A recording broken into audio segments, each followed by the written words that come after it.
عالیہ ہر روز 5 وقت کی نماز پڑھتی تھی، وقت پر باقاعدگی سے۔ لیکن دل کے اندر ایک خلا سا محسوس ہوتا تھا۔ وہ رکوع کرتی، سجدے میں جاتی، لیکن دل خاموش رہتا۔ خود سے پوچھتی، آخر کیوں مجھے اللہ سے دوری محسوس ہوتی ہے؟ عالیہ ایک استاد تھی، پرسکون، گہری سوچ رکھنے والی۔ باہر سے سب کچھ ٹھیک تھا، باحیا لباس، قرآن کی تلاوت، نماز کی پابندی، مگر دل حاضر نہیں ہوتا تھا۔ سب کچھ ایک چیک لسٹ جیسا لگتا تھا، مکمل لیکن بے روح۔ اسے وہ حدیث یاد آئی، قیامت کے دن سب سے پہلے نماز کا حساب ہوگا۔ تو پھر دل کیوں خالی لگتا ہے؟ ایک شام وہ اپنی نانی کے گھر گئی، نماز کے بعد جائے نماز پر بیٹھی رہی۔ نانی نے پاس آ کر پوچھا، دل میں کچھ چھپا رکھا ہے نا؟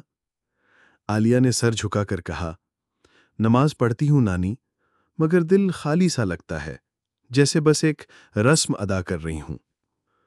نانی مسکرائیں اور کہنے لگیں، کئی سال پہلے ایک خاتون سلمہ کے ساتھ قرآن کی کلاس لیتی تھی۔ وہ عربی نہیں جانتی تھی، علم نہیں تھا زیادہ، مگر نماز میں روتی تھی۔ میں نے پوچھا، سلمہ تم روتی کیوں ہو؟ وہ بولی، جب میں نماز میں کھڑی ہوتی ہوں تو خود کو ایک چھوٹی سی کشتی میں طوفانی سمندر کے بیچوں بیچ تصور کرتی ہوں۔ ہر طرف اندھیرا، خوف، اور صرف ایک ہستی جسے پکار سکتی ہوں، اللہ۔ نماز میری کشتی نجات ہے۔ نانی نے عالیہ کا ہاتھ تھاما، بیٹا تمہیں سب کچھ جاننے کی ضرورت نہیں، صرف کچھ محسوس کرنے کی ضرورت ہے۔ نماز فرض نہیں، ملاقات ہے۔ اس رات عالیہ نے بھی رویا، مگر خالی پن سے نہیں، امید سے۔ پھر وہ بدل گئی، وضو دھیان سے کیا، نماز سے پہلے دل کو تیار کیا کہ میں اس سے ملنے جا رہی ہوں جس نے مجھے پیدا کیا۔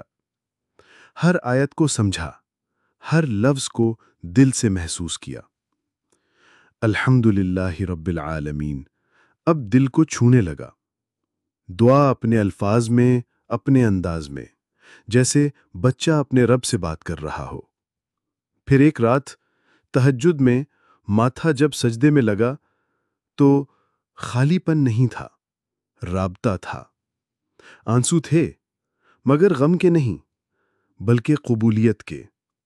نماز اس کی پناہ بن چکی تھی۔ اگر تمہیں بھی نماز میں خالی پن محسوس ہوتا ہے تو گھبرانا نہیں، یہ تمہاری ناکامی نہیں، بلکہ تمہارے دل کی واپسی کی شروعات ہو سکتی ہے۔ اسے لوٹنے دو، اور ایک دن نماز صرف فرض نہیں رہے گی، بلکہ سکون بن جائے۔